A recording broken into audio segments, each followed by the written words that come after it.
Hello everyone, कैसे हैं आप लोग। आज हम बात करने वाले हमारी टेस्ट सीरीज का जो सेकंड टेस्ट हुआ था, यूनिट टेस्ट, उसका solution. Solution of unit test second. इस टेस्ट में 30 क्वेश्चंस थे, 30 मिनट थी और इसके टॉपिक भी हमने पहले ही आपको बता दिए थे, मोशन इन प्लेन और NLM, Newton's law of motion. कोशिश की थी, सभी क्वेश्चन हमने कवर किए और आपने देखे भी होंगे। चलिए सब पे बात कर लेते हैं एक बार। हाँ जी, पहला जो क्वेश्चन है इसमें वो बड़ा इजी है। ए वेक्टर और बी वेक्टर दो सदिश हैं, दो वेक्टर्स हैं, इनके बीच का एंगल थीटा है। What is the value of theta. इस टाइप के क्वेश्चन में ध्यान रखना हमेशा। आप जो भी इक्वेशन दे रखी है, जो भी स्टेटमेंट दे रखा है उसको एज इट इज लिखें। ए वेक्टर क्रॉस बी वेक्टर बराबर √3 ए वेक्टर डॉट बी वेक्टर। इसका मतलब क्या है, ये है ए वेक्टर प्रोडक्ट ऑफ बी, इसको लिख सकते हैं हम लोग ए बी साइन थीटा, और एक डायरेक्शन भी आती है एन कैप, लेकिन हमने मोड़ लगा रखा है तो एन कैप लिखने की आवश्यकता नहीं है क्योंकि मैग्नीट्यूड की बात कर रहा है। यह आ जाएगा √3, that is the scale quantity A B cos theta. आप यहाँ से देख रहे होंगे ए बी से ए बी कैंसिल आउट हो जाएगा, तो sine theta equal to √3 cos theta, यह आ जाएगा टेन थीटा इक्वल टू √3 और थीटा इक्वल टू 60। सो इसका आंसर जो है वो है ऑप्शन नंबर 4, मतलब डी। चलिए ए क्रॉस बी, अगला जो स्टेटमेंट है अगले क्वेश्चन का वो देखिए। √3 ए वेक्टर डॉट बी वेक्टर, यदि ऐसा है तो कैलकुलेट ए प्लस बी, ए वेक्टर और बी वेक्टर का मोड कैलकुलेट करना है।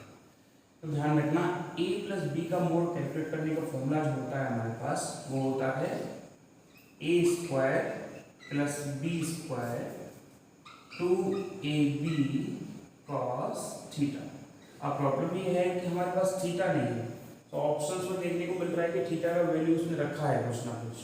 तो ये जो इक्वेशन दी गई है इसलिए दी गई है कि यहाँ से आप थीटा निकाल सकें, और पहले क्वेश्चन में हमने थीटा कैलकुलेट किया, इस इक्वेशन से कितना आया 60। तो अब यहाँ 60 रखिए, cos 60 हाफ होता है, हाफ से हाफ कैंसिल आउट हो जाएगा, A square plus B square plus 2ab cos 60 का मतलब कितना हो गया, 1/2, 2 से 2 कैंसिल आउट हो गया। आंसर क्या आ गया आपका, A square plus B square plus 2ab, ये ऑप्शन नंबर बी। ठीक है, चलिए बात करते हैं थर्ड क्वेश्चन की। एक फोर्स आपको दिया गया है इसमें, हाँ जी, एक फोर्स आपको दिया गया है और ये पूछा गया व्हाट इज द पावर। एक फोर्स है और एक है आपके पास वेलोसिटी।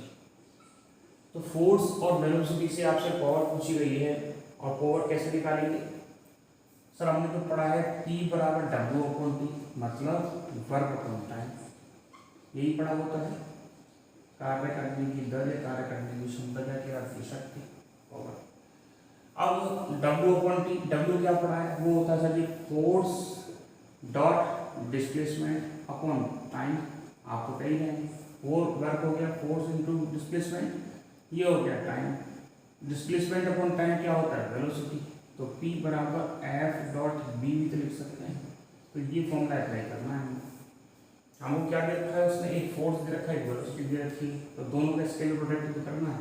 P बराबर फोर्स कितना है 20 I cap 15 J cap minus 5 K cap, और डॉट करना है आपको 6 I cap minus 4 J cap plus 3 K cap के साथ। तो डॉट कर सकते हैं, आई का आई से करोगे, जे का जे से करोगे और के का के से करोगे तो आंसर आपका जो आ जाएगा हम सीधा लिख देते हैं that is the 45 joule.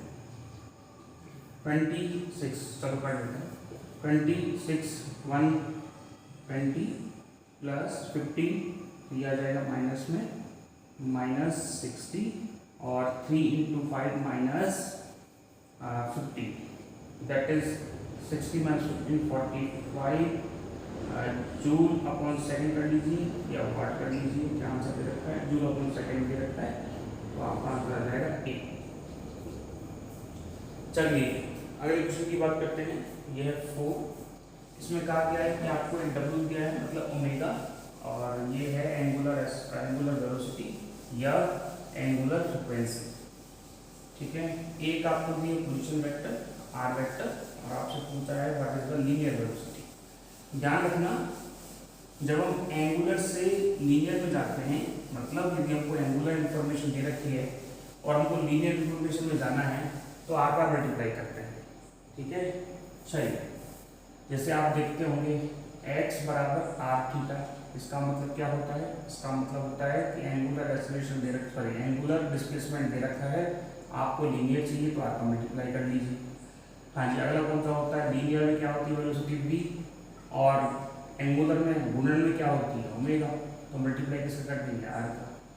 Acceleration वही आर का मल्टीप्लाई और एल्फा एंगुलर हो गया। तो कहने का मतलब ये सारे एंगुलर एलिमेंट्स हैं, ये लीनियर एलिमेंट्स हैं। यदि आपको एंगुलर से लीनियर में जाना है तो आर का मल्टीप्लाई करना पड़ता है, लेकिन ये सारा मैग्नीट्यूड है उसमें वेक्टर फॉर्म में पूछा है तो वेक्टर फॉर्म में जवाब देंगे। हाँ जी, 4th क्वेश्चन है what is the velocity to be vector बराबर होता है ओमेगा क्रॉस आर वेक्टर। आप तरीका जानते ही होंगे, आई कैप जे कैप के कैप। जो पहला वेक्टर है उसका वैल्यू आप लिखेंगे 3 -4 1 और नेक्स्ट का लिखेंगे 5 -6 6। ठीक है, चलिए इसको सॉर्ट आउट कर सकते हैं, कैसे करेंगे। आई कैप हाँ जी कितना हो गया -24, ये हो गया माइनस प्लस हो जाएगा 6 और ये आगे -18 आ रहा है। देखो ऐसे ध्यान रखा करो, इसको सॉल्व करने पर -18 आई कैप आ रहा है और इसमें केवल एक ही ऑप्शन ऐसा है जिसमें -18 आई कैप आ रहा है, बी ऑप्शन। तो आगे सॉल्व कर भी सकते हो, नहीं तो यही पता लग रहा है हमको कि इसका बी ऑप्शन करेक्ट होगा और आप सॉल्व करेंगे तो आपको मिलेगा -j कैप। हाँ जी, क्या करेंगे सॉल्व, 18 - 5 प्लस a कैप।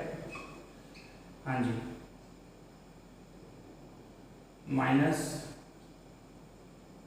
-18 और प्लस 20। ओके, आंसर आपका दे रखा है -18 आई कैप -13 जे कैप और +2 के कैप। ये ऑप्शन बी है, that is the linear velocity. चलिए अगला क्वेश्चन देखते हैं 5। एक फोर्स एक पोजीशन दी गई है आपको 0.5 आई कैप, इसमें क्या करना है, what is the value of C. Okay, ये कहा गया है कि ये जो है वो यूनिट वेक्टर है। क्या है, यूनिट वेक्टर। आपको एक यूनिट वेक्टर दिया गया है तो हम यूनिट वेक्टर की क्या कंडीशन जानते हैं कि यूनिट वेक्टर वो वेक्टर होता है जो केवल और केवल डायरेक्शन शो करने के लिए काम में लिया जाता है, और जब डायरेक्शन शो करने के लिए काम में लिया जाता है या किसी भी मैग्नीट्यूड से मल्टीप्लाई किया जाता है तो उसको कोई फर्क नहीं पड़ना चाहिए। देखिए क्या बताना चाहते हैं, फॉर एग्जाम्पल 20 न्यूटन दे रखा है, that is the magnitude of any force. ये किसी भी बल का एक परिणाम है या परिणामी बल है। यदि आप इसमें मल्टीप्लाई आई कैप का कर देंगे तो क्या पता चलेगा कि ये जो फोर्स है वो एक्स डायरेक्शन में, आई कैप डायरेक्शन में। तो 20 का आई कैप से मल्टीप्लाई करने पर ये पता चल गया कि ये एक सदिश राशि है जिसमें परिमाण भी है और दिशा भी। लेकिन खास बात यह है कि जिस यूनिट वेक्टर का मल्टीप्लाई करेंगे, जो दिशा बताएगा उसका यूनिट हमेशा या उसका जो रिजल्टेंट है या उसका परिणामी जो कहेंगे हम लोग मैग्नीट्यूड, वो हमेशा 1 आएगा। ये ध्यान रखना, उसका जो मैग्नीट्यूड है हमेशा यूनिट आता है, 1 आता है। इस वजह से इसका नाम यूनिट वेक्टर होता है, वैसे आप सब जानते हैं। तो तो हम क्या जानते हैं, फॉर एग्जाम्पल एक वेक्टर ए है, उसके पास दो चीज़ें होती हैं, एक परिमाण और एक दिशा। सदिश राशि के पास परिमाण और दिशा होती है। यदि हमको दिशा कैलकुलेट करनी है, डायरेक्शन कैलकुलेट करनी है, तो ए को नीचे ले आइए, ए वेक्टर अपॉन ए, या ए वेक्टर हमको दे रखा है, इसका जो मैग्नीट्यूड होगा वो 1 होगा। तो चलिए आपको दे रखा है फॉर एग्जाम्पल ए वेक्टर बराबर 0.5 I cap plus 8 J cap plus C K cap, what is the value of C पूछा है। तो ये है इकाई सदिश दे रखा है आपको ए कैप। ओके, तो ए कैप का मैग्नीट्यूड क्या होना चाहिए, 1 होना चाहिए। तो ए कैप का मैग्नीट्यूड है 1, और मैग्नीट्यूड कैसे निकालते हैं भाई, 0.5 का स्क्वायर, ये एक्चुअली 8 नहीं है, 0.8 है। आप इंग्लिश वाले क्वेश्चन को देखोगे तो 0.8 है, ठीक है, 0.8 का स्क्वायर प्लस सी का स्क्वायर, ठीक है। चलिए, तो 1 इक्वल टू, हाँ जी, स्क्वायर कर सकते हैं दोनों तरफ, 0.25 प्लस 0.64 प्लस सी स्क्वायर, और यहाँ आप देखोगे तो सी स्क्वायर बराबर आ जाएगा 0.11 और सी बराबर आ जाएगा √0.11। So option B is correct, ठीक है। चलिए, क्वेश्चन नंबर 5 हो गया है। बात करते हैं क्वेश्चन नंबर 6 की। 6 हमने हमारे वीडियोस में जो लेक्चर आए थे प्रोजेक्टाइल मोशन के, उसमें बहुत अच्छे से समझाया था, तो आप वहाँ जाके प्रोजेक्टाइल मोशन का लेक्चर कंप्लीट कर सकते हैं, और सारी जो भी कंडीशंस होती हैं, जो भी उसमें प्रोबेबिलिटी होती है क्वेश्चंस की, उसमें सब करवाई हुई है, ठीक है। ये सेम वैसा ही क्वेश्चन है कि एक पार्टिकल को फेंका गया है, एक वेलोसिटी दी है उससे,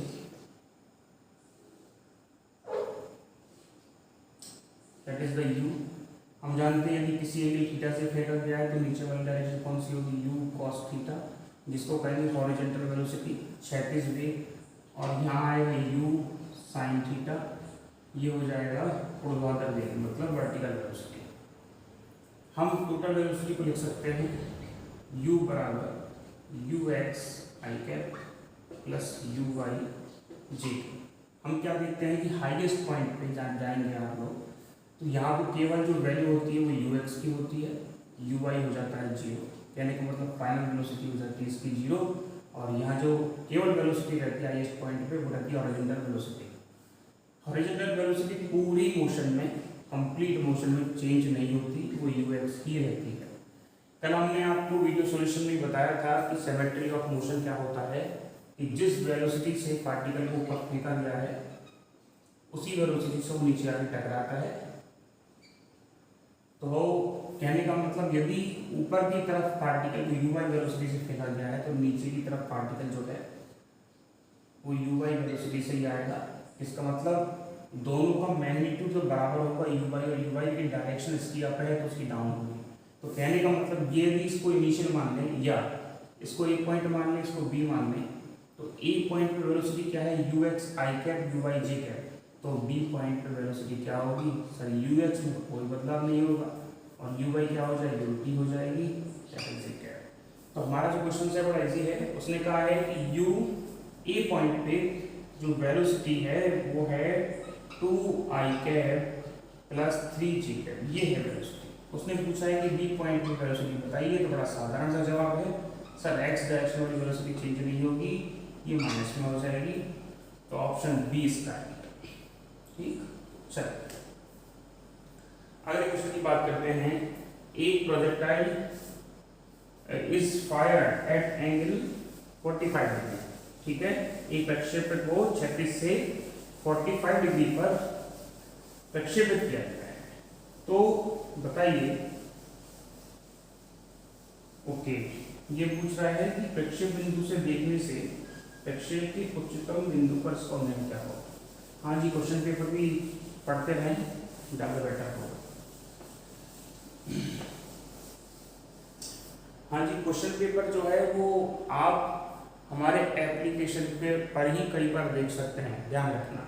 आप उस क्वेश्चन पेपर का स्क्रीनशॉट नहीं ले पाएंगे और ना ही उसको डाउनलोड कर पाएंगे। तो आप एक महीने तक जितनी भी बार उस टेस्ट पेपर को सॉल्व करना चाहते हैं, क्वेश्चंस को लिख के पढ़ना चाहते हैं, तो आप कर सकते हैं। चलिए बात करते हैं अगले क्वेश्चन की। देखो,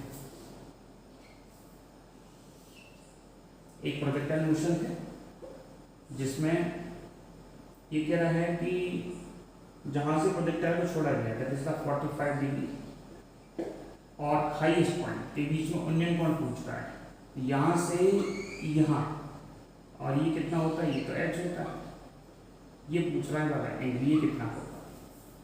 पढ़ लीजिए। तो प्रक्षेप बिंदु से देखने पर, मतलब यहाँ से किसी पॉइंट को देखने पर उच्चतम बिंदु पर बने उन्नयन कोण होना, ये हो गया उन्नयन कोण, ठीक है, दैट इज द एलिवेशन होता है। ओके, तो ये थीटा कैसे निकालेंगे, हम जानते हैं कि that is the horizontal range, क्षैतिज परास होती है, और ये क्या होगी r/2 होगी। चलो ये भी ठीक है। ये h होती है, h का फॉर्मूला क्या पढ़े थे, h का फॉर्मूला पढ़े थे u² sin square theta upon 2g, और समझने और याद रखने के हिसाब से पढ़े थे u² अपॉन 2g। तो h बराबर थीटा 45 दे रखा है, प्रोजेक्टाइल एंगल मतलब प्रोजेक्ट किया गया है विद हॉरिजॉन्टल, तो 45 रखोगे तो u² 2g साइन थीटा होता है, साइन 45 बटा 1/2 स्क्वायर तो 1/2 आ जाएगा, तो यहाँ ये u² अपॉन 4g, ठीक है। चलिए बात करते हैं r की। r क्या है, r पढ़ा था हम लोगों ने u² sign 2 theta upon g।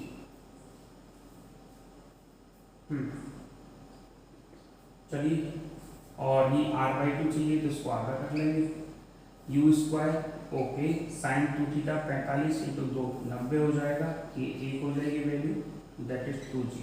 ये क्वेश्चन 1 हो गया है, ये क्वेश्चन 2 हो गया है। हमको क्या निकालना, tan थीटा पूछा है, तो tan थीटा बराबर, ये आपको ट्राइंगल दिख रहा है, क्या आएगा, परपेंडिकुलर अपॉन बेस, मतलब लंब बटे आधार, तो r/2। What is the value of h, u² upon 4g upon value of r/2 u² upon 2g, u² से u², ये आ जाएगा 2। So tan theta equal to half और theta equal to tan inverse half, ठीक है। चलिए, तो option जो है इसका बी करेक्ट होगा। कौन सा क्वेश्चन है, क्वेश्चन नंबर 7। अगला क्वेश्चन देखिए, किसी भी प्रोजेक्टाइल की मैक्सिमम जो हाइट है, the horizontal range and the maximum height of the projectile are equal, okay, R और एच इक्वल, ठीक है। What is the angle of projectile, okay, angle of projection पूछ रहा है आपसे, तो ये भी बड़ा साधारण है। इसके बारे में एक बार फिर कहेंगे कि प्रोजेक्टाइल मोशन का जो हमारा वीडियो आया था उसमें हमने ये बहुत अच्छी ट्रिक से करवाया था, और एक सिंपल सा फॉर्मूला था जिसके बारे में हम यहाँ भी बात करेंगे, लेकिन वहाँ उसको एलेबरेट भी किया था। देखिए, बड़ा साधारण सा तरीका होता है, ये फॉर्मूला होता है 4 tan theta equal to r tan theta equal to 4h, that is the relation between r and h, ठीक है। हमसे कहा है कि r जो है रेंज, हॉरिजॉन्टल रेंज, वो इक्वल है h, मतलब हाइट। तो हम क्या करने वाले हैं, वैल्यू रखेंगे, r बराबर h है तो लिख देते हैं h tan theta equal to 4h, h से h कैंसिल आउट हो गया, tan थीटा इक्वल टू, हाँ जी, 4 और theta equal to tan inverse 4। आप कहोगे सर जी हमको तो ये पसंद नहीं आ रहा, हम तो इसको याद नहीं रखना चाहते, तो बड़ा साधारण सा तरीका है।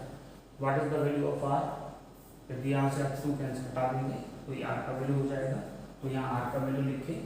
What is the value of h, h बराबर u² sin square theta upon 2g लिखें, सॉल्व करें, ये आंसर आ जाएगा, ठीक है। इस इक्वेशन को फुलफिल करिए। चलिए अगले क्वेश्चन की बात करते हैं। एक m द्रव्यमान का एक कण क्षैतिज से 45 डिग्री के कोण बनाते हुए b फिक्स, ओके, एक पार्टिकल है जिसको हॉरिजॉन्टल एक्सिस से 45 डिग्री पे प्रोजेक्ट किया गया है, और आपसे पूछा गया है, मतलब v पर उसके प्रोजेक्ट किया गया है, आपसे कह रहा है कि उसके मोमेंटम में चेंज क्या होगा। What is the change in momentum when particle lands on the travel on the level ground. जब पार्टिकल जमीन से टकराता है, स्ट्राइक करता है, तो बताइए उसका मोमेंटम में कितना बदलाव आएगा। इसके बारे में भी हमने उस वीडियो में बहुत अच्छे से एक्सप्लेन किया था, तो देख सकते हैं आप कैसे हम चेंज करेंगे। ये हो गया आपकी प्रोजेक्टाइल मोशन, और प्रोजेक्टाइल मोशन में ये ओरिजिन पॉइंट, इसको चलो ए मान लेते हैं, और टकराने वाला पॉइंट है बी। किसी भी उसने कहा है कि बी वेलोसिटी से प्रोजेक्ट किया गया है, और हॉरिजॉन्टल से कितना डिग्री का एंगल है, 45 डिग्री।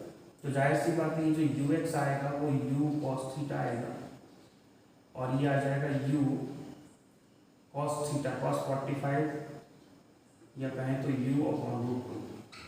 बात करें यदि यू वाई की, तो ये आने वाला है यू साइन थीटा, और ये आ जाएगा यू अपॉन रूट 2, क्योंकि साइन 45 में रूट 2 होता है। हमने बहुत अच्छे से समझाया था कि प्रोजेक्टाइल मोशन में एक्सेलरेशन एक्स डायरेक्शन में हमेशा 0 होता है, और इसकी वजह से ही जो वेलोसिटी है एक्स डायरेक्शन में वो कभी नहीं बदलती। लेकिन ये भी बताया था कि यदि वाई डायरेक्शन की वेलोसिटी यू वाई से इसने गति का प्रारंभ किया है, तो टकराते वक्त भी यू वाई होगा, लेकिन डायरेक्शन अलग होगा। यहाँ यू एक्स और रिजल्ट आ जाएगा आपका यू। सॉरी, यदि वी दे रखा है तो वी एक्स करेंगे, यू दे रखा है तो यू एक्स करेंगे। ठीक है, चलिए तो देखिए मोमेंटम में चेंज निकालना है। डेल्टा पी बराबर क्या लिखेंगे, P final minus P initial. Change in momentum पूछा है उसने, ओके, परिमाण पूछा है, ठीक है। पी फाइनल क्या है, पी फाइनल है आखिरी पॉइंट पे उसका मोमेंटम। माना पार्टिकल का जो मास है वो एम है, ठीक है। तो यहाँ बताइए क्या मोमेंटम लिखेंगे, यहाँ लिखेंगे आप M V X I cap minus M B Y J, M B X A cap M B Y J cap.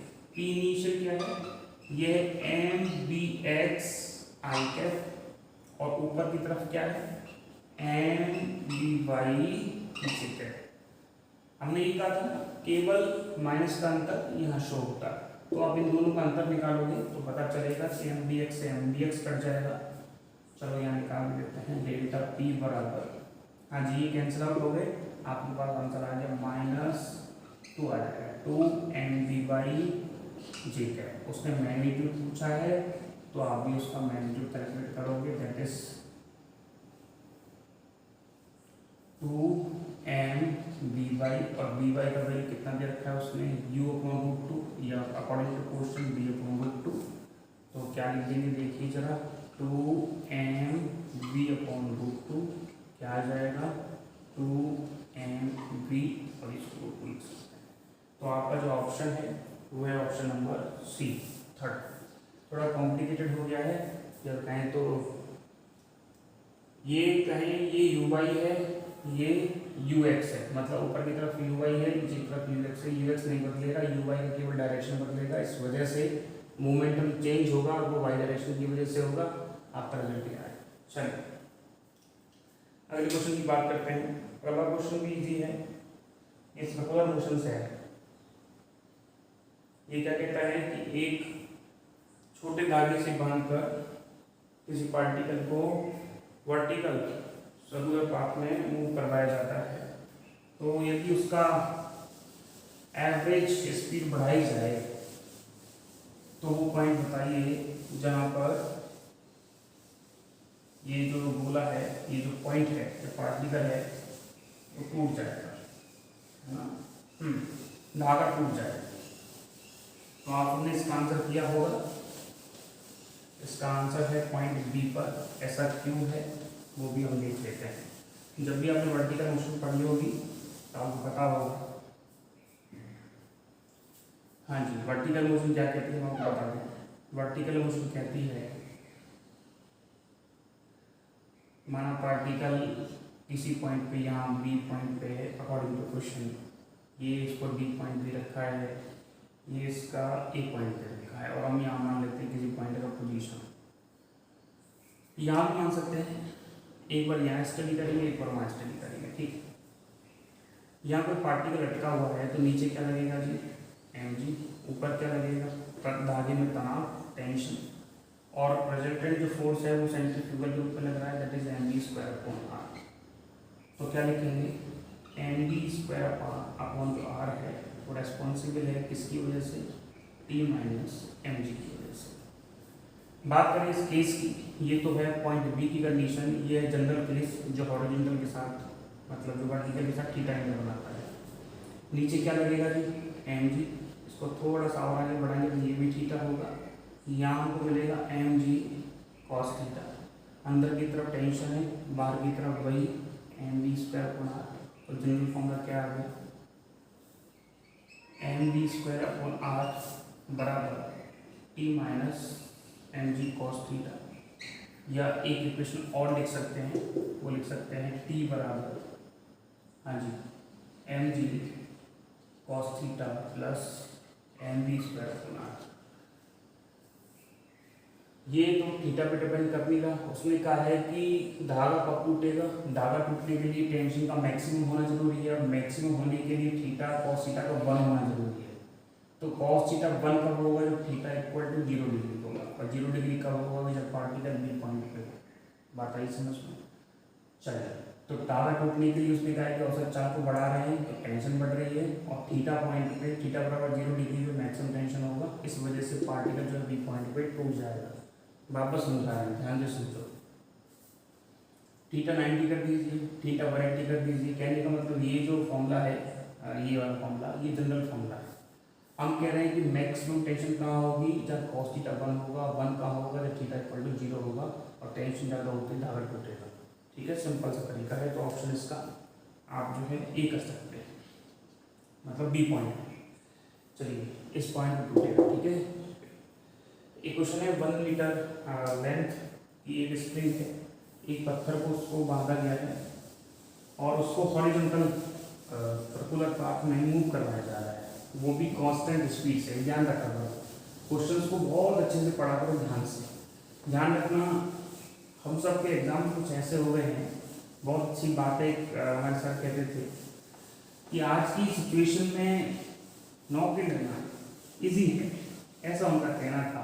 और वो इसलिए है कि देखो विडम्बना हमारी कैसी है पेपर में, कि पेपर में क्वेश्चन भी मौजूद है और पेपर में आंसर भी मौजूद है। कहने का मतलब क्वेश्चन पे क्वेश्चन दिया हुआ होता है, उसके 4 ऑप्शन में आंसर होता है, फिर भी हम पता नहीं लगा पा रहे, फिर भी हम सिलेक्शन नहीं ले पा रहे। तो ये बात सीधा यहाँ इसलिए लागू होती है कि किसी भी क्वेश्चन को अच्छे से पढ़ना चाहिए, क्योंकि उसका आंसर उसमें ही छिपा होता है। कभी कभार कई बार क्वेश्चन पढ़ने से हमको सीधा लिंक नहीं मिलता कि हम क्वेश्चन को कैसे सॉल्व करें। तो उसका सबसे अच्छा तरीका है कि आप क्वेश्चन को एक बार और पढ़ें, एक बार और पढ़ें, तो आपको पता चलेगा कि जैसे जैसे क्वेश्चन ले जा रहा है वैसे वैसे आप जाओ और आपको आंसर तक पहुंच जाएंगे। चलिए, इस क्वेश्चन को पढ़ते हैं। 1 मीटर लंबी रस्सी है, मतलब एक स्ट्रिंग है जिसकी लेंथ है 1 meter, 1 meter, and vertical motion कर रहा है कांस्टेंट स्पीड से, v बराबर कांस्टेंट है, ये इंपॉर्टेंट बात है। चलिए, यदि 44 सेकंड में वो 22 टर्न पूरे करता है, 44 सेकंड में वो 22 चक्कर पूरे करता है, टर्न पूरे करता है, तो बताइए 1 सेकंड में कितने चक्कर पूरा करेगा? सर जी 22/44 बराबर 1/2 चक्कर या टक्कर। तो ध्यान रखना, फ्रिक्वेंसी की डेफिनेशन क्या है? फ्रिक्वेंसी की डेफिनेशन है 1 सेकंड में लगाए गए चक्करों की संख्या। तो फ्रिक्वेंसी कितनी आती है? 1/2। That is the important point. Okay, चलिए, जब 22 सेकंड में 22 चक्कर लगा रहा था, 1 सेकंड में कितना लगाएगा? आधा चक्कर। तो 1 सेकंड में लगाए गए चक्करों की संख्या क्या कहलाती है? फ्रिक्वेंसी। तो फ्रिक्वेंसी आपको दिए 1/2। हाँ जी, what is the acceleration and direction? तो देखो, इस केस में क्या होता है, ये 36 जब गति होती है, उसने कांस्टेंट स्पीड का है, तो हर पॉइंट पे जो स्पीड का वैल्यू है वो इक्वल, ठीक है। तो इसका जो एक्सेलरेशन होते हैं 2 होते हैं इस केस में। एक होता है टेंजेंशियल एक्सेलरेशन जिसको AT कहते हैं, और एक होता है सर्कुलर एक्सेलरेशन, या इसको सेंट्रीपिटल एक्सेलरेशन भी कहते हैं। टेंजेंशियल एक्सेलरेशन इसलिए नहीं होगा क्योंकि इसकी वेलोसिटी, उसकी जो स्पीड है वो कांस्टेंट है, और स्पीड कांस्टेंट होने की वजह से जो AT का वैल्यू है टेंजेंशियल या स्पर्शरेखीय त्वरण, उसका वैल्यू होगा 0। लेकिन बात करें AC की, AC का मतलब होता है सेंट्रीपिटल एक्सेलरेशन, और ये होता है v² अपॉन r या ओमेगा स्क्वायर। ठीक है, हमने ये फॉर्मूला पढ़ाया था b बराबर ओमेगा, तो आप b बराबर ओमेगा यहाँ लिख सकते हैं, ओमेगा स्क्वायर आ जाएगा। तो ये एक्सेलरेशन या रिस्पॉन्सिबल होगा इस मोशन के लिए। और ध्यान रखना हमेशा कोई भी सर्कुलर मोशन हो रही है तो वहाँ रिस्पॉन्सिबल सेंट्रीफ्यूगल फोर्स है, यदि कांस्टेंट स्पीड है तो। और यदि स्पीड चेंज हो रही है तो फिर रिजल्टेंट फोर्स निकालते हैं, उसके क्वेश्चन भी हम करेंगे रोटेशन में। जब आप हमारा रोटेशन वाला चैप्टर सॉरी यूनिट टेस्ट दोगे, आई थिंक 4th या 5th नंबर का टेस्ट है वो, तो उसमें कई सारे क्वेश्चन हमने ऐसे लिए हैं जिसमें एटी भी प्रेजेंट है और एसी भी प्रेजेंट है, ठीक है, वहाँ करना है।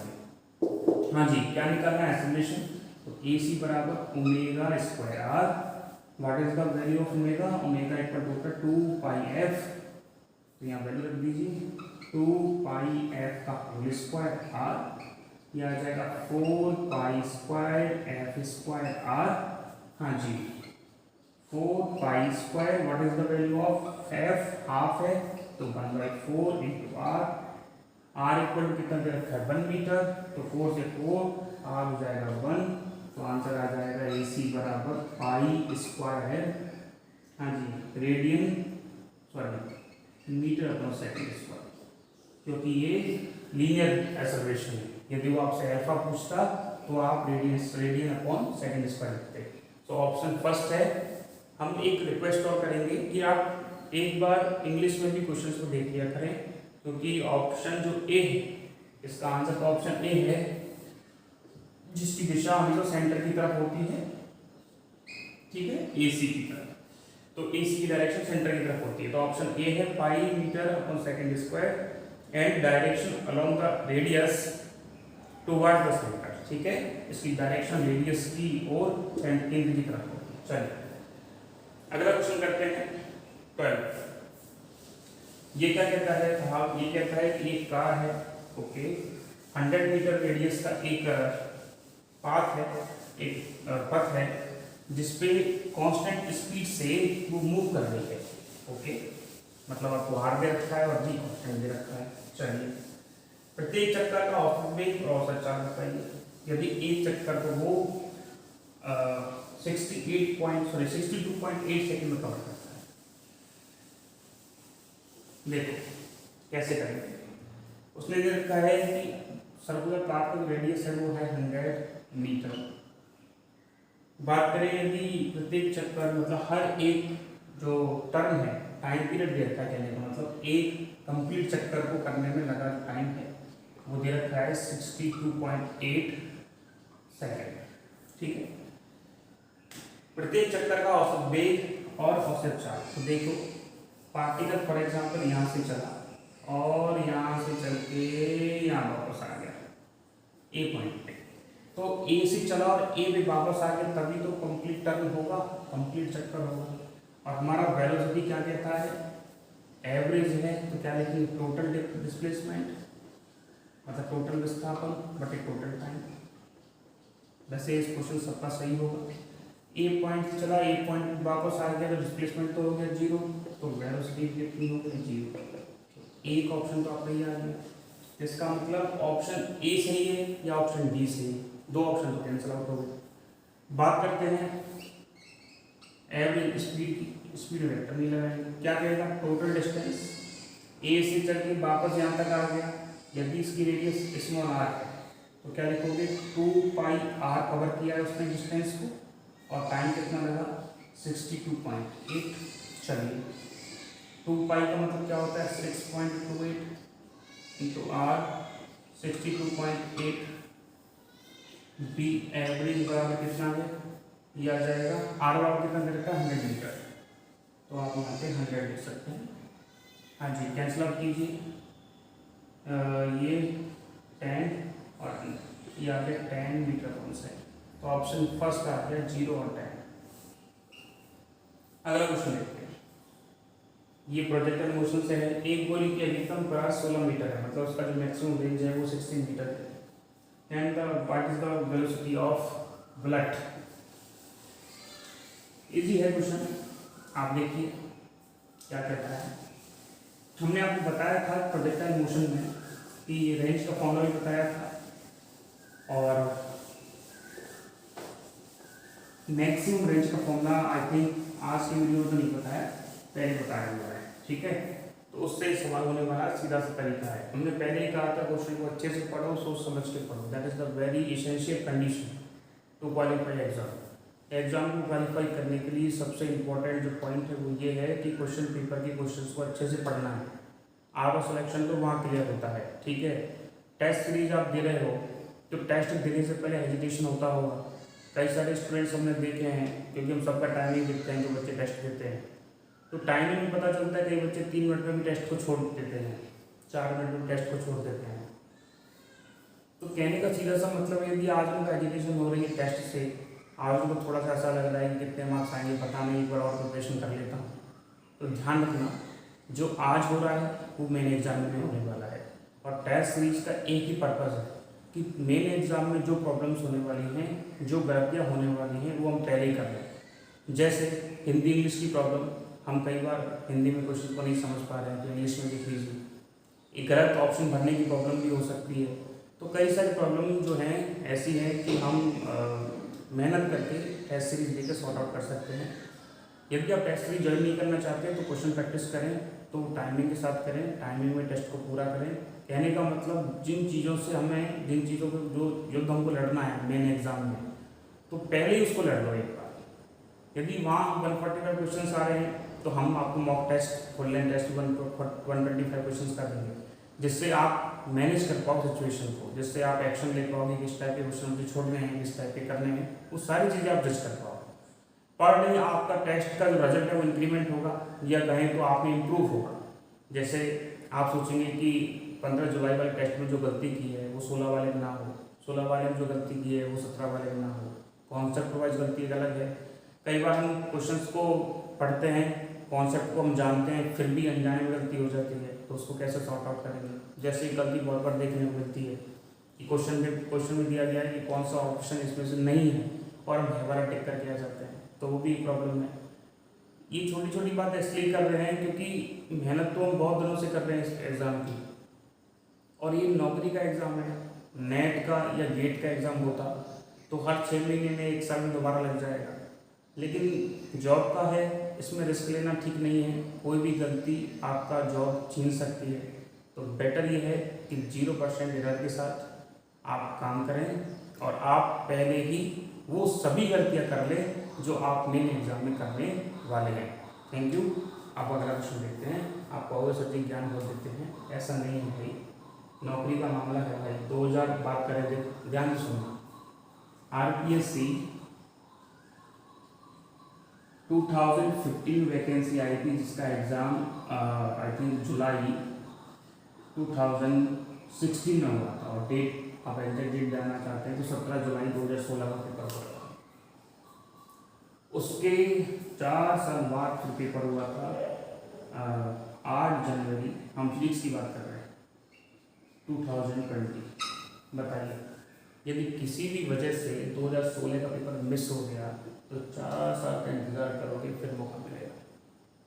इसमें भी बहुत सारे लफड़े होते हैं, डेट आगे एक्सटेंड हो गई, फॉर्म दोबारा सबमिट हो रहे हैं, बहुत सारे इश्यूज होते हैं।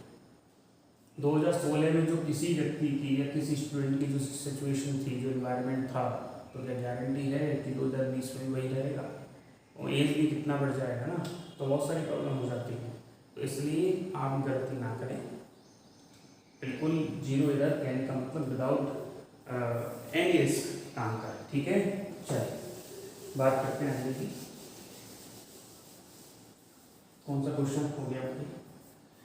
हाँ, एक गोली वाला चल रहा था, देखो इसके बारे में थोड़ी सी इंफॉर्मेशन देख लेते हैं। इंफॉर्मेशन बताती है कि ये प्रोजेक्ट एडमिशन है,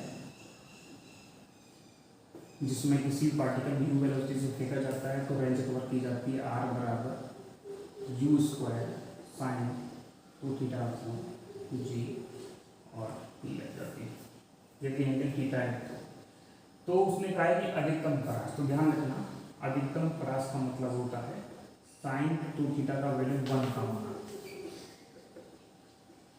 और साइन 2 थीटा का वैल्यू 1 कब होगा? जब थीटा इक्वल टू 45 डिग्री हो। तो ध्यान रखना, थीटा इक्वल टू 45 डिग्री पर ही आर मैक्सिमम होती है u स्क्वायर अपॉन जी। ये बात आप गांठ बांध लें, बिल्कुल ध्यान रखें। केवल 45 डिग्री पर ही रेंज मैक्सिमम होती है। तो आपसे कभी कहा, इस क्वेश्चन में कहा गया है कि मैक्सिमम रेंज, तो आपको सीधा सीधा समझना है कि थीटा बराबर 45 लेना है, फॉर्मूला लगेगा आर मैक्स बराबर यू स्क्वायर अपॉन जी। उसने कहा है 16 किलोमीटर है ये, कोई बात नहीं, यू स्क्वायर अपॉन जी करनी। तो कह रहा है कि what is the velocity of bullet, okay U square निकाल लीजिए। तो U square equal to 1 kilometer है, तो 10⁻³ और जी का मल्टीप्लाई करोगे तो 10 और कर दीजिए, तो इसका पड़ जाएगा 4, इसका आ जाएगा 100, that is 400 meter upon second. आपको मीटर अपॉन सेकेंड दे रखा है, ठीक है।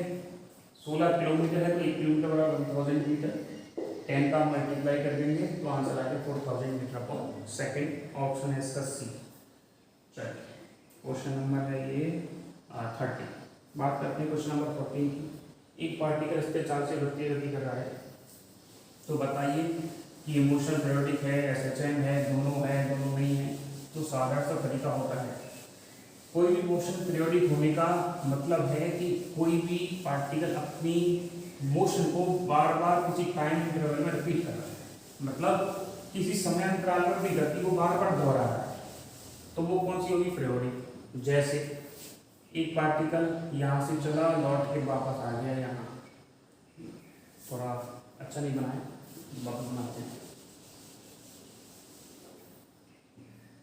हाँ, एक पार्टिकल जो है वो पॉइंट ए से चला और हमने क्या देखा कि टी टाइम के बाद वो लौट के वापस आ गया, फिर मोशन की उसने, फिर वापस आ गया। तो कहने का मतलब टी टाइम के बाद वो अपनी जो गति है, जो अपनी मोशन है, जो अपना पाथ है, उसको बार बार रिपीट कर रहा है। तो टी क्या है, टाइम इंटरवल। तो कोई भी पार्टिकल जब अपनी गति को बार बार एक फिक्स टाइम इंटरवल के बाद दोहराता है, रिपीट करता है, तो वो हमेशा पीरियोडिक मोशन होती है। इसको हिंदी में आवर्ती गति भी कहते हैं, ठीक। चलो बात करते हैं कि एक पार्ट, फॉर एग्जाम्पल एक स्प्रिंग है और ये यहाँ रखी हुई है, आपने क्या किया, इसको यहाँ तक डिस्प्लेस किया, पकड़ा और छोड़ दिया। तो हम क्या देखेंगे, इसका पोजीशन यहाँ से यहाँ आएगा, फिर यहाँ से यहाँ जाएगा, फिर यहाँ से यहाँ आएगा, फिर यहाँ से यहाँ जाएगा। तो एक टाइम इंटरवल में ये अपनी पोजीशन को, ये जो मास ब्लॉक है, ये अपनी पोजीशन को टाइम इंटरवल में चेंज कर रहा है। चलो उसको देख भी देते हैं। फॉर एग्जाम्पल टी बराबर 0 टाइम है, तो यहाँ पहुँचने में कितना समय लगेगा, उसको यहाँ लगेगा T/2 से लगेगा तो कितना लगेगा T। तो कहने का मतलब अपनी पुरानी स्थिति में आने में टी टाइम ले रहा है, फिर वापस टी टाइम लेगा। तो ये भी पीरियोडिक मोशन, मतलब ये भी आवर्ती गति है।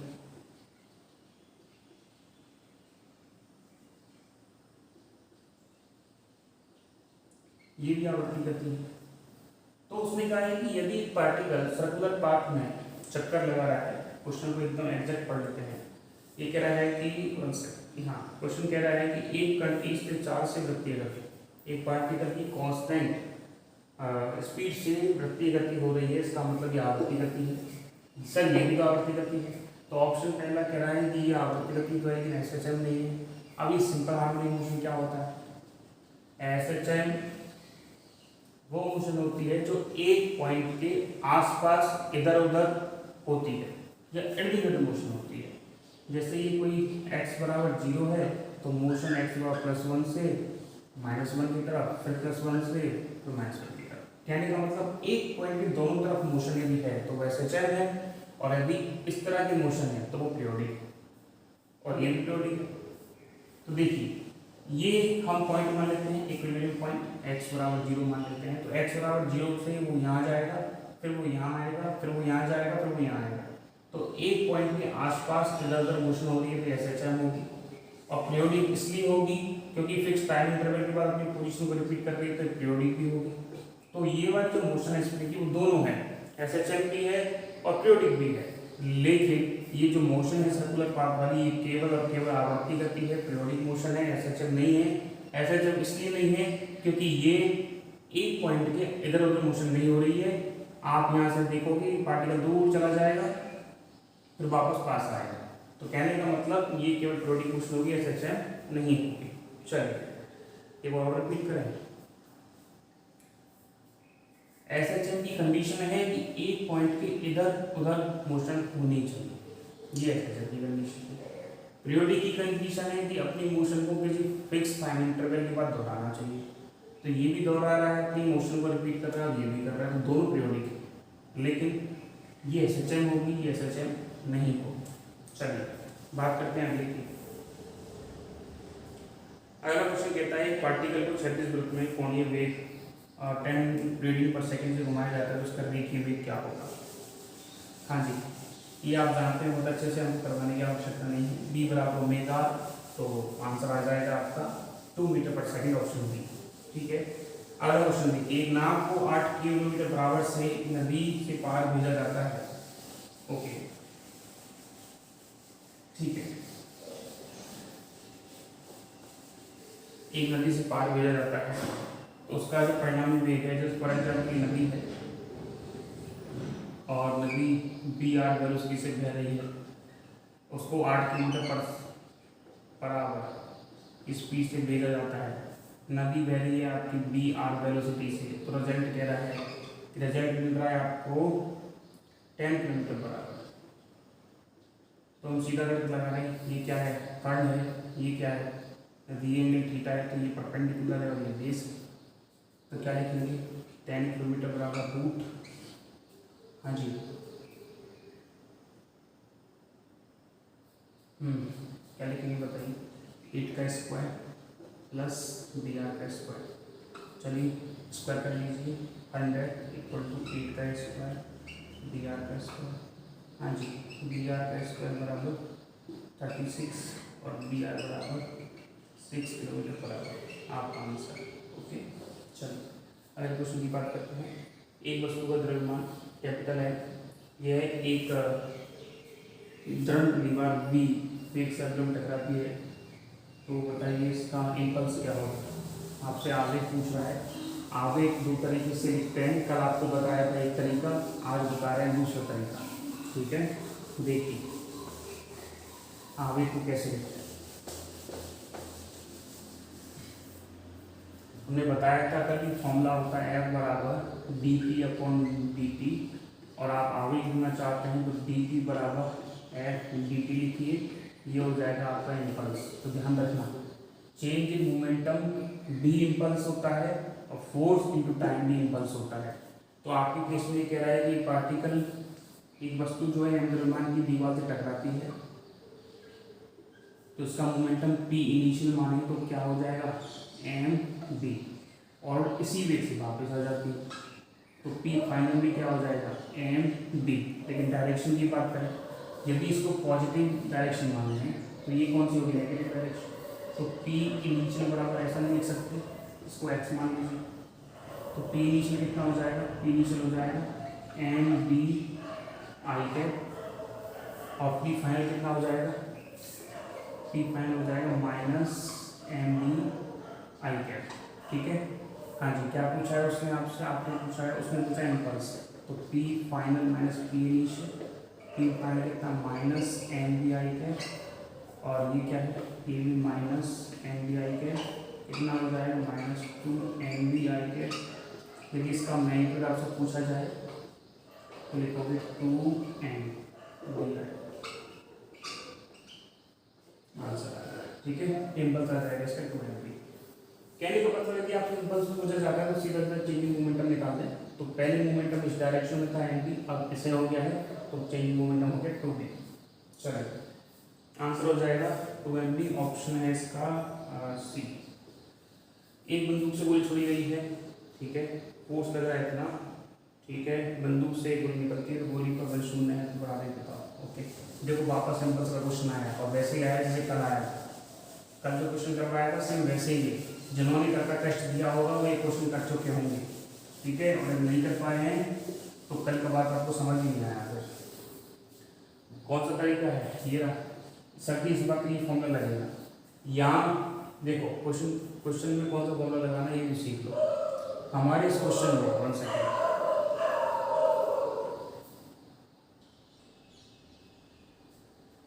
हाँ जी, प्रॉब्लम ये है, इम्पल्स का एबिलिटी लगाना है, I बराबर F कितना दे रखा है जरा देखिए, F है 600 minus 2 into 10⁵ I think T, okay T दे रखा है और डी टी। अब प्रॉब्लम ये है कि सर इसका लिमिट क्या लेना है, तो लिमिट के लिए उसने कह रखा है कि फोर्स जो है वो 0 है, फोर्स जब 0 है तो आप आगे कैलकुलेट करो। तो फोर्स का वैल्यू उसने दे रखा है 600 माइनस माइनस माइनस माइनस हाँ 2 10⁵ टी।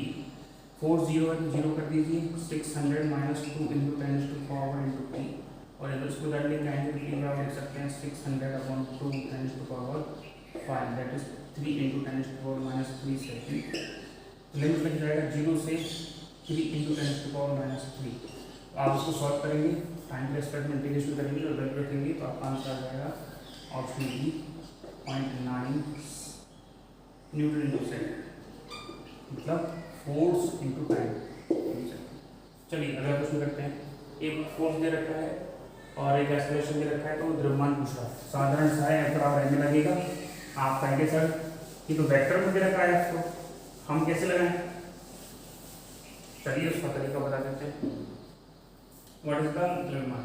तो F है जो भी दे रखा है, F 6i cap minus 8j cap plus 10k cap, that is ma, और a बराबर 1 मीटर है, तो m बराबर आपसे पूछा जा रहा है F/a।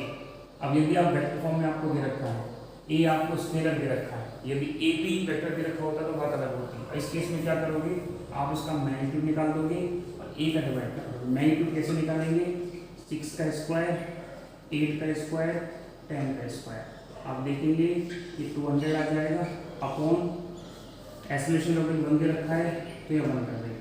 चलिए ये आ गया 2√2 इसको 10, और ये आ जाएगा ऑप्शन सी kg। चलिए इसी पिंड पर 10 न्यूटन का फोर्स लगा है, 1 मीटर पर सेकेंड स्क्वायर का एक्सेलरेशन है, तो पिंड का द्रव्यमान बताओ। इसमें क्या होता है? ऑप्शन इसका 10 है भाई, ठीक है, ये तो आप सबने कर लिया होगा, इजी है। F बराबर रहने लगेगा, F दे रखा है 10 न्यूटन और एक्सेलरेशन 1 है, तो आंसर आ जाएगा 10। 21 बार देते हैं। एक m द्रव्यमान का वैल्यू है, पैराशूट है, ये a एक्सेलरेशन से नीचे आ रहा है, ओके करने दो। a बहुत छोटा है g से, ठीक है, ये भी ठीक है। कितने द्रव्यमान को हटा दें तो पार्टिकल के मास को कम कर दें कि ऊपर लौट जाए। इसका मतलब अब थर्स्ट से हो गया क्वेश्चन। चलिए देखते हैं, ध्यान से समझना। ये कोई बैलून है, बैलून बना लेते हैं अच्छा सा, ठीक है, ये कोई बैलून है और ये कह रहा है कि a एक्सेलरेशन से नीचे आ रहा है। फॉर एग्जांपल इसका मास हम कैपिटल M मान लें, तो क्या आ जाएगा, m a से नीचे आ रहा है, नीचे की तरफ mg लग रहा है और ऊपर की तरफ लगता है थ्रस्ट फोर्स। तो क्या इक्वेशन बन रही है, टोटल F इक्विलिब्रियम कंडीशन 0 होना जरूरी है। ये कह सकते हैं रिजल्टेंट जो फोर्स है इसका, तो क्या है ma, तो रिजल्टेंट फोर्स तो ma है, किसकी वजह से? mg माइनस ft की वजह से। What is the value of ft? ft का वैल्यू आ गया, इधर लिख देते हैं, ft का वैल्यू आ गया mg माइनस ma। ft कर लिया, ये m बदल लेगा, ये ऑप्शन नंबर। अब क्या है कि कितना मास हटाएं कि ऊपर जाने लग जाए, तो चलिए हमने कुछ मास हटा दिया, हमने उसको छोटा कर दिया थोड़ा सा,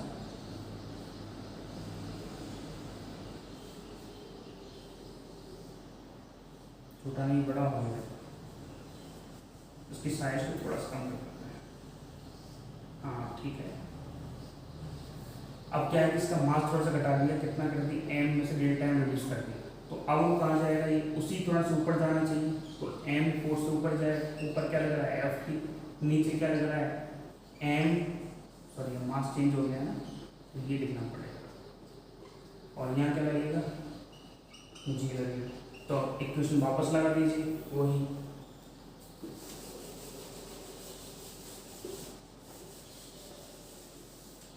चलिए देखिए क्या इक्वेशन लगेगी। रिजल्टेंट फोर्स क्या है, ये है m minus delta m a, इसमें से ये घटा दें तब आपको ये फोर्स मिलने वाला है ft माइनस, हाँ जी, m minus delta m into G. समझ में आ गया।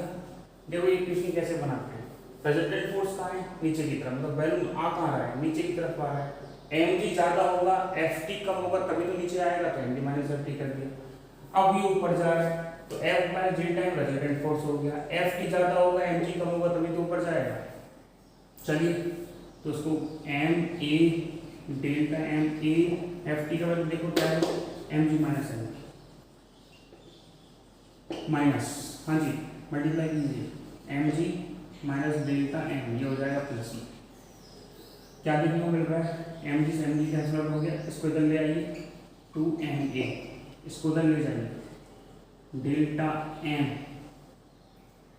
ओके, और a प्लस g, तो डेल्टा m बराबर क्या आ गया 2ma a प्लस g। कौन सा ऑप्शन है देखिए जरा, ऑप्शन है इसका ऑप्शन ए, इसका ऑप्शन ए इसका है। चलिए अगला क्वेश्चन देखते हैं, यहाँ पे सबने क्या होगा, ये कह रहा है कि 2 kg, ओके, पार्टिकल रखा है, रख लेने दो, फ्रिक्शन कांस्टेंट है mu is 0.2, okay, B particle द्रव्यमान अधिकतम कितना मास होना चाहिए कि वो मोशन में ना हो, ओके। चलिए देखो बड़ा साधारण सा क्वेश्चन है, ये इक्वेशन काम में आती है इसमें, एक बार ये इक्वेशन लगाना सीख जाओगे, वैसे पापा होगा आपको वापस समझा देते हैं। जब एनालिसिस पढ़ाते हैं ना तब ये बहुत चीज़ें बहुत अच्छे से धीरे धीरे क्लियर करते हैं। अभी तो क्वेश्चन करवा रहे हैं और इसका मान पे रखा है 2 kg। हाँ जी, इधर देखिए यहाँ एक पुली लगी हुई है, यहाँ एक पार्टिकल लगा हुआ है ए, इसका मास हमें कैलकुलेट करना है। तो देखो ऊपर की तरफ इस पुली पे इस रस्सी पे लगेगा टेंशन टी, नीचे की तरफ लगेगा एनर्जी। ये एक ही रस्सी है इसलिए टेंशन यहाँ पे भी टी होगा, और यहाँ एनर्जी तो लगेगा नहीं क्योंकि सरफेस पे रखा है, लेकिन एक पीछे की तरफ फोर्स लगेगा जिसका नाम है फ्रिक्शन फोर्स। फ्रिक्शन का फोर्स का फॉर्मूला होता है न्यू इंटू आर, आर होता है रिएक्शन फोर्स। रिएक्शन फोर्स हमेशा सरफेस से परपेंडिकुलर लगता है, तो नीचे यदि mg लग रहा होगा तो सरफेस पे कितना रिएक्शन फोर्स लगा रही होगी, तो भी mg लगा रही होगी। तो फ्रिक्शन फोर्स का वैल्यू कितना आ गया म्यू mg। हाँ जी, इसका फ्री बॉडी डायग्राम बना एक का फ्री बॉडी डायग्राम इतना सा है सर, ऊपर तो लग रहा है टेंशन, नीचे का मतलब है mg। फ्री बॉडी डायग्राम का मतलब होता है इसको उठा के ले आओ, कितने फोर्स लग रहे लगा दो, यहाँ से क्या पता लग रहा है t बराबर mg। Equation number 1। दूसरा देख, इस पर देखो फ्री बॉडी डायग्राम क्या कहता है, t बराबर उसकी एफ आर के, और t बराबर होता है म्यू mg। इक्वेशन नंबर 2, दोनों t को बराबर कर दो, mg बराबर म्यू mg है जी, ओके। हमको दो मास मानने चाहिए, इसको a मान लेते हैं तो ये लगेगा mag, इसको a मान लीजिए, ये a हो जाएगा, ये तो m ही रहेगा, ठीक है। ये a वाला मास है, मास में डिफरेंस करना पड़ेगा ना। हाँ जी, कैपिटल M चाहिए आपको, जी से जी कैंसिल आउट हो जाएगा, म्यू m a आ जाएगा। म्यू का वैल्यू कितना है जी 0.2 है, और m का वैल्यू कितना है 2 kg है, तो मल्टीप्लाई कर दो, आंसर आ जाएगा 0.4 kg, ऑप्शन ए। अगला क्वेश्चन देखिए, 1000 kg द्रव्यमान एक कार घर्षण सड़क पर 90 मीटर त्रिज्या के एक झुके हुए मोड़ पर मुड़ती है, तो बताइए यदि झुकाव कोण 45 डिग्री हो तो उसका रेजिस्टेंस वेलोसिटी क्या होगा। एक फॉर्मूला होता है इसका, फ्रिक्शन में बहुत अच्छे से समझाया जाता है, बी मैक्सिमम बराबर म्यू आर जी, और एक होता है बी मैक्सिमम बराबर, हाँ जी, mu R G tan theta. ये दो फॉर्मूले होते हैं बी मैक्सिमम के। यदि सड़क पे आपका घर्षण है, ठीक है, तो लगाओगे म्यू वाला फॉर्मूला, और घर्षण से बचने के लिए सड़क को मोड़ दिया गया है, आपको करवट कौन दे रखा है, तो आप लगाओगे टी वाला फॉर्मूला। हमारे क्वेश्चन में 45 डिग्री दे रखा है, तो बी मैक्सिमम बराबर, हाँ जी क्या लिखोगे, हाँ mu R G tan theta, R कितना है 90, जी कितना है 10, और 45 डिग्री तो 10 45 हो जाएगा 1, ये हो गया 900, ये होता है 30 मीटर अपॉन सेकेंड। ऑप्शन 1 है बी। ओके, चलिए आगे क्वेश्चन की बात करते हैं 24 की। ये भी आप सबको पता ही होगा, आसान क्वेश्चन है लेकिन फिर भी अच्छे से समझा देते हैं, आप क्लियर हो जाएगा। चलिए इसकी वजह से सीधे फॉर्मूले इस पुली स्प्रिंग वाली प्रॉब्लम थी, ये जो आपको 24 में दे रखी है, इसके सीधे आंसर से आप याद करने को कोई तकलीफ नहीं होगी, लेकिन फिर भी हम आपको बता देते हैं। दैट इज द M1 और दैट इज द M2। देखो सीधा फॉर्मूला भी आप याद करना है, क्या निकालना है, एक्सेलरेशन, ठीक, इसका एक्सेलरेशन निकालना है, ये ऊपर जाएगा तो ए का होगा M2 बड़ा है तो M2 minus M1, M2 plus M1 into जी, ये तो तरीका है। टेंशन निकालना चाहते हैं तो 2M1 M2 M1 plus M2 into जी, ये tension force. Okay, one second,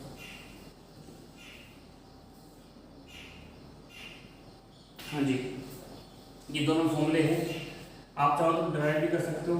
यहाँ लगेगा M1G, यहाँ लगेगा T, यहाँ लगेगा M2G, यहाँ लगेगा T। ये नीचे की तरफ आ रहा है तो इसकी इक्वेशन बनाएगा, ध्यान से देखिए। प्रेजेंटेड फोर्स का है M2A नीचे की तरफ, किसकी वजह से आ रही है, M2G की वजह से, माइनस T इक्वेशन नंबर पर। इसका देखो ऊपर जा रहा है तो क्या लिखेंगे, M1 इसकी वजह से, T की वजह से M1। इन दोनों इक्वेशनों को सॉल्व करना, आंसर आ जाएगा। तो यहाँ से क्या पूछा है, हमसे एक्सेलरेशन पूछा है तो सीधा सीधा एक्सेलरेशन लिख लेते हैं। हाँ जी, M1 M2 दे रखा है तो यहाँ वैल्यू रखिए, ए बराबर M2 कितना है जी, M2 है आपका 10 माइनस 5, 10 प्लस 5 इंटू 10। चलिए कितना बचेगा 5, तो इसको जी लिख देते हैं क्योंकि आपका ऑप्शन जी में लिखा है। 10 माइनस 5 5, ये 15 इंटू जी, ये 3, आंसर आएगा G/3, ऑप्शन हो जाएगा ए। अगला क्वेश्चन देखा है, आप देखें 25,000 kg की ये कार है, 90, ये तो करवा दिया है। अच्छा ये क्वेश्चन रिपीट हो गया है, सॉरी ये क्वेश्चन रिपीट हो गया है तो आप इस क्वेश्चन को करवा दिया है, ये वाला ऑप्शन है इसका 30 मीटर। ठीक है, चलिए ये क्वेश्चन बहुत अच्छा है, इस टाइप के क्वेश्चन पूछे जा रहे हैं कई बार, देखते हैं इस टाइप के क्वेश्चन को करते कैसे। इस क्वेश्चन में थोड़ा सा लॉजिक लगाने वाली बात है कि किसी भी पार्टिकल को हम रेस्ट में लाएंगे कैसे, रेस्ट में आने की कंडीशंस क्या होंगी। ठीक है, देखिए एक कार है या एक कोई भी बॉक्स है जो मूव कर रहा है, या एक पार्टिकल चिपका हुआ है, वो कह रहा है कि कितने एक्सेलरेशन से उसको भगाएं। यदि अल्फा एक्सेलरेशन से भगाएं तो ये पार्टिकल चिपका रहना चाहिए, वापस बता रहे हैं। ये एक्चुअली किसी भी चीज़ से हमें चिपकाया नहीं है, इसका पार्टिकल को यहाँ के ऐसे रख दिया, रखा कैसे होगा, रखने का सीधा सा तरीका क्या है कि ऐसे पकड़ा और उसको कितने वेग से हम कितने एक्सेलरेशन से आगे बढ़ाएं कि ये इसी पे चिपका रहे, नीचे ना गिरे। आपने देखा होगा बचपन में एक बहुत अच्छा इंसिडेंट होता है, जब हम पतंग खरीद के लाते हैं उड़ाने वाली, तो हम पतंग को चिपका के भगते हैं तो पतंग यहाँ चिपकी रहती है। देखा होगा आपने, पतंग को ऐसे लगाया और हम मूव करते हैं। तो एक वैसी सिचुएशन है कि पार्टिकल यहाँ कब चिपका रहेगा या कितने एक्सेलरेशन पे चिपका रहेगा। इसको चिपकने के लिए क्या जरूरी है कि यहाँ जो फ्रिक्शन फोर्स लग रहा है इनके बीच में ऊपर की तरफ, वो नीचे वाले mg के बराबर होना चाहिए। मतलब फ्रिक्शन फोर्स यदि mg के बराबर हो जाएगा तो आपका आंसर आ जाएगा। वापस बोल रहे हैं, ये किसकी वजह से करेगा, mg की वजह से। यदि mg और फ्रिक्शन फोर्स बराबर हो जाए या फ्रिक्शन फोर्स ज़्यादा हो जाए तो mg जो है वो छोटा हो जाएगा और ये पार्टिकल गिरेगा नहीं। इसका मतलब फ्रिक्शन फोर्स या तो बराबर हो या ज़्यादा हो। अब फ्रिक्शन फोर्स तो बताया था क्या होता है, mu into R M G. हाँ जी, आर क्या है, आर हमने बताया था रिएक्शन फोर्स, कोई भी सरफेस है उसके परपेंडिकुलर ये लगता है तो रिएक्शन फोर्स है। अब सरफेस इसकी ये नहीं, इसके परपेंडिकुलर क्या है ये ना, तो यहाँ रिएक्शन होगा। तो कैसे कैलकुलेशन करेंगे, यदि एल्फा से इधर जा रहा है तो सूडो फोर्स इधर लगेगा।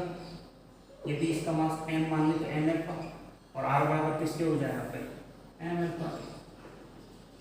बता दें आप, ये पार्टिकल नीचे mg लगाता है तो सरफेस भी कितनी लगाती है, mg लगाती है। वैसे ही ये एक्सीलरेशन आगे की तरफ जा रहा है, अल्फा एक्सीलरेशन से आगे की तरफ जा रहा है, तो ये महसूस करेगा पीछे की तरफ। हम आगे की तरफ बढ़ते हैं तो पतंग पे धक्का लगता है पीछे की तरफ, स्यूडो फोर्स की वजह से। चलिए, तो क्या लिखेंगे, म्यू आर का वैल्यू क्या है, एम अल्फा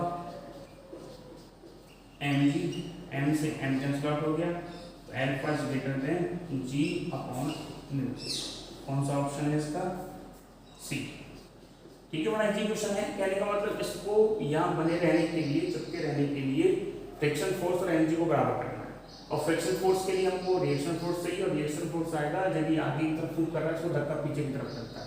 ठीक है, चलिए 27 एक कार की अधिकतम चाल क्या होगी, 30 मीटर रेंज। देखो ये वाला फॉर्मूला बताया था आपको, यदि म्यू दे रखा है तो ये वाला फॉर्मूला लगाओगे, तो सीधा तरीका है।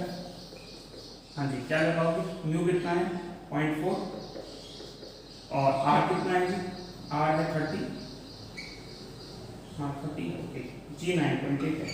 10 भी सॉल्व कर लो, आंसर जो है इसका आ रहा है 10.84 मीटर पर सेकंड। दोनों फॉर्मूले इस्तेमाल करें, यदि म्यू दे रखा है तो आप ये वाला लगाना, टेम्परेचर दे रखा है तो ये वाला लगाना। चलिए 29, एक ब्लॉक बी है जिसको इनिशियल वेलोसिटी बी से धकेला जाता है, फ्रिक्शन कांस्टेंट यदि म्यू हो तो बताइए कि वो कितने टाइम के बाद जाकर रुक जाएगा।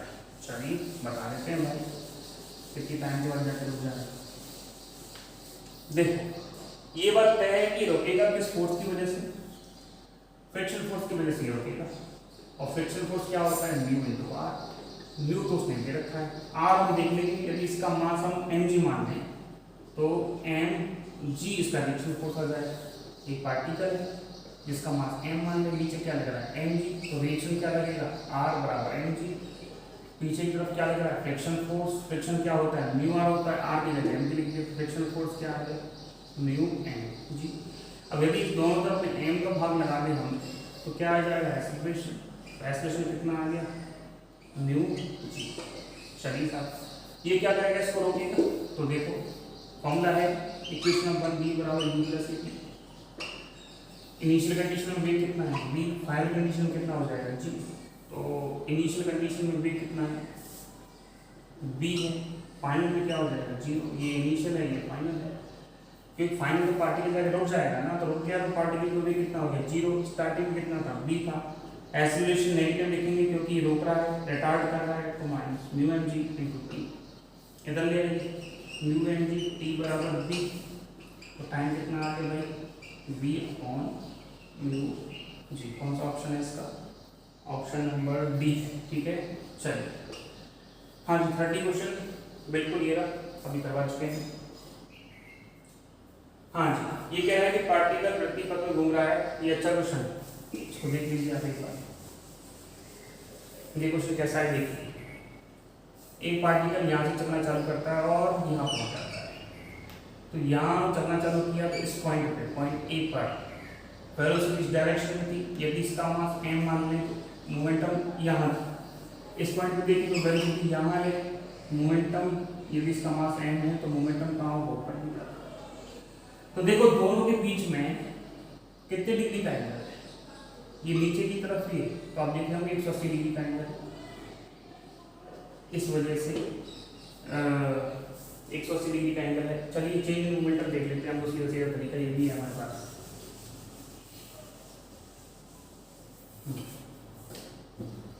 वैसे तो देखो एक फॉर्मूला होता है सीधा सीधा आपको बता दें, 2p sin थीटा, इस p और इस p के बीच में कितना है 180, तो आप यहाँ सीधा सीधा 2p sin 180/2 लिख सकते हैं, तो 2p हाँ जी कितना आ जाएगा sin 91 और 2m भी आ जाएगा। लेकिन दूसरा तरीका ये है बिल्कुल इंटरने का, वो भी आसान है। वो क्या कहता है, वो कहता है कि डेल्टा p बराबर p final minus p initial. हाँ जी p फाइनल ऊपर की तरफ मान लें तो इसको मान लेते हैं एम बी, चलो जे कैप मान लेते हैं, ये माइनस, ये नीचे की तरफ मानेंगे तो minus M B J cap, कितना आ गया 2 MB जे कैप, यदि वो आपसे पूछता है मोमेंटम। यदि वो आपसे परिमाण पूछता है तो आप लिखोगे 2mb। ये फॉर्मूला कब वैलिड, जब वैलिडिटी का एंगल है, आपको सीधा सीधा डायरेक्शन दिख रहा है। लेकिन ये फॉर्मूला जो है हर जगह वैलिड है। मानो ये P1 दे दिया, ये P2 दे दिया और ये एंगल थीटा है, तो चेंज इन मोमेंटम पहले यहाँ था वहाँ आया, तो उस केस में आप उनको ये लगा सकते हैं। ये भी कह सकते हैं कि जैसे कई बार इसका मिलता है कि मानो वेलोसिटी यहाँ b है, इस पॉइंट पे वेलोसिटी b है, तो इस केस में चेंज इन वेलोसिटी कितनी होगी, तो इसको थोड़ा सा ऊपर की तरफ बढ़ाएंगे तो एंगल कितनी का 90 डिग्री का। तो यहाँ जो चेंज इन वेलोसिटी है वो √2b है, कैलकुलेट कर लीजिएगा, फॉर्मूला लग जाएगा डेल्टा v बराबर 2b sin θ। ठीक है, आई थिंक ये आपका लास्ट क्वेश्चन होगा। हाँ जी, तो देखो गतिज ऊर्जा जो है वो कैसी है, इस स्केलर क्वांटिटी है तो डायरेक्शन की कोई डिपेंड नहीं करता। यदि यहाँ उसकी mv² by 2 है तो यहाँ भी mv² by 2 होगी। मोमेंटम चेंज नहीं होगा, ये बात गलत है, मोमेंटम चेंज होगा, कितना होगा 2mv से बदल जाएगा, गतिज ऊर्जा में कोई फर्क नहीं पड़ता। ठीक है, सो थैंक यू, आपने 30 क्वेश्चन देखे। उम्मीद है आप सबको इन क्वेश्चंस के कॉन्सेप्ट समझ में आए होंगे। यदि आप डिटेलिंग में कॉन्सेप्ट देखना चाहते हैं तो कई सारे टॉपिक्स को हम कवर करवा चुके हैं और बहुत जल्दी ही हम RPSC का कोर्स चालू करने वाले हैं। सो आप हमारे टेस्ट सीरीज को, यूनिट टेस्ट जो 2 फ्री हैं कम से कम, उनको तो आप दे लें एक बार, बाकी का जैसा आप ठीक समझे। Thank you for listening.